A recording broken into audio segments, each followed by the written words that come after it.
La alcaldía de Bogotá comenzó un proceso de reacomodación de algunos puntos estratégicos donde había presencia masiva de vendedores ambulantes. En el marco del desalojo, hubo protestas de los comerciantes y de los mismos vendedores. La alcaldía insiste en que va a continuar con la recuperación del espacio público, pero para muchos vendedores la reubicación no es la mejor alternativa. Yo no estoy de acuerdo que lo vayan a reubicar a uno en un tercer piso en donde un fumador, por ejemplo, va a subir 3 pisos para comprar un triste cigarrillo. No estoy de acuerdo. Nosotros tenemos que irnos, nosotras las mujeres, que irnos para una cocina, pero que ya con los años, pues que no le dan a uno trabajo, entonces, ¿de qué le sirve? En el caso mío yo soy desplazado, entonces yo aquí no tengo familia, estoy solo. Y si yo voy a pedir trabajo en un almacén o lo que sea, me piden recomendaciones y quieren recomendar, entonces no me dan trabajo. La administración de Peñalosa insiste en que la informalidad de los vendedores ambulantes en algunos casos genera desorden y focos de inseguridad. Todos tenemos necesidades, pero también hay que ver la parte del orden de Bogotá, es necesario. Pues uno vende lo de uno, como un día que estábamos acá en este lado y vino la policía, que iban a revisar, que porque vendían vicio, que si lo otro. Yo le dije, revíseme lo mío, que yo no vendo y no lo que llevo ahí. Opino que ambas partes tienen razón y que la solución debería ser, digamos, algo más profundo que simplemente superficial y tratar de abrir espacio público. En paralelo a esta situación, la Contraloría Distrital presentó un informe en el que habla de una pérdida de miles de millones de pesos en la implementación de los kioscos. También denuncia que no se hicieron las campañas preventivas para liderar la acomodación de los vendedores ambulantes en Bogotá. ¿Qué hacer con los vendedores ambulantes?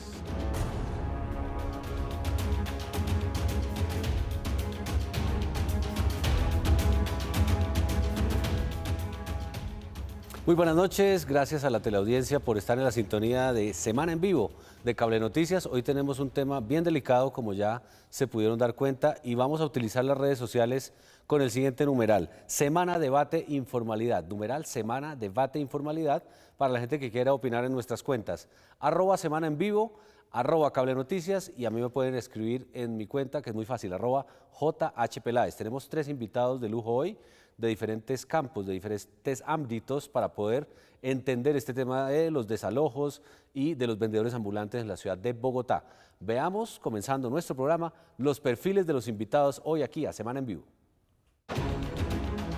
Nuestros invitados son Mónica Tinjacá, miembro de la Junta Directiva de Sindevendedores, abro comillas. El debate que se está generando en torno al tema de los vendedores informales son un reflejo de la crisis económica del país, cierro comillas. Ligia Inés Botero Mejía, Contralora encargada de Bogotá, abro comillas. La reubicación de vendedores en los llamados puntos comerciales no ha contribuido al emprendimiento y fortalecimiento de dicha población, cierro comillas.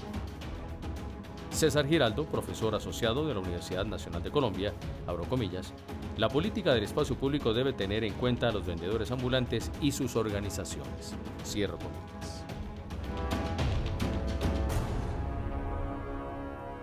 Y ya podemos comenzar a participar en la cuenta de Twitter, @Semana en Vivo. Recuerde que nuestro numeral hoy es Semana Debate Informalidad, y quiero comenzar con el origen de este drama que ha venido sucediendo, este primer tramo del año 2016, cuando el nuevo alcalde, Enrique Peñalosa, toma la política de retomar el espacio público, como lo hizo en su alcaldía anterior, y de alguna manera empezó a chocar en ciertos puntos neurálgicos de la ciudad de Bogotá, específicamente donde hubo mucha tensión, en la calle 72, al lado de la Universidad Pedagógica, desalojos que eran de alguna manera sorpresivos para los vendedores ambulantes. Mónica Tinjacá, abogada, representante del gremio Sindevendedores, hace parte de su junta directiva, y gracias por estar con nosotros hoy aquí en Semana en Vivo. Cuéntenos desde la óptica de los vendedores ambulantes, ¿cómo lo están viendo? ¿Qué es lo que está pasando este año aquí en Bogotá? Bueno, primero que todo, buenas noches, muchas gracias por invitarme a este programa. Gracias a usted por venir. Lo primero que hay que empezar a resaltar para hablar del tema de la informalidad en Bogotá es el modelo económico del país. Un modelo económico que actualmente tiene crisis en el campo, desindustrialización de las empresas. En el caso de Bogotá la cifra es muy grave. Durante los últimos 3 años fue un 4.0% de decrecimiento, y en el caso del desempleo es del 8.6%. ¿Qué pasa con los vendedores informales?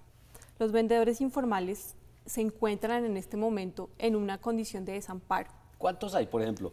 Un rango, una cifra. Aproximadamente hay unos 150.000 vendedores informales en Bogotá. ¿Regados por las localidades? Correctamente. De esos 150.000 vendedores informales, el 63% de los vendedores informales trabajan más de 100 horas semanales. De estas 100 horas semanales, los vendedores informales las trabajan bajo el sol, bajo la lluvia, en condiciones muy lamentables. Adicional a eso, el 60% de esos vendedores ganan menos de 400.000 pesos al mes, o sea, menos de un salario mínimo. Claro, usted me pregunta, ¿cómo reciben los vendedores informales hoy esta situación de desalojos? Pues de la peor manera. Si al vendedor informal le quitan su mercancía, que es su único patrimonio, el vendedor informal se queda sin absolutamente nada, viviendo en condiciones de pobreza y desplazamiento. Entonces, los vendedores, primero, son producto de este modelo económico que arroja todos los días a la calle gente a trabajar, y segundo, los vendedores informales están ahorita muy preocupados porque no saben qué va a pasar con ellos en Bogotá. El desalojo implica, de alguna manera, reubicación en algunos casos, en otros no, y está el famoso tema de los kioscos, que ya le vamos a preguntar a la Contralora encargada de Bogotá, porque ayer, esta semana, cuando hizo la rueda de prensa, se refirió puntualmente a ese hecho. Y por último, para ya cerrar este tema de cómo lo ven, entremos ahí, a los kioscos. ¿Ellos ven el kiosco como una opción económica viable? ¿Lo ven como un competidor? ¿Es un problema? ¿Es un beneficio? ¿Cuál es la visión de un vendedor promedio de la calle cuando ve el tema de los kioscos en donde él no está? Sí, lo primero que hay que decir es que hay varias alternativas económicas que ha establecido la Corte Constitucional. Dentro de estas están los kioscos y módulos metálicos.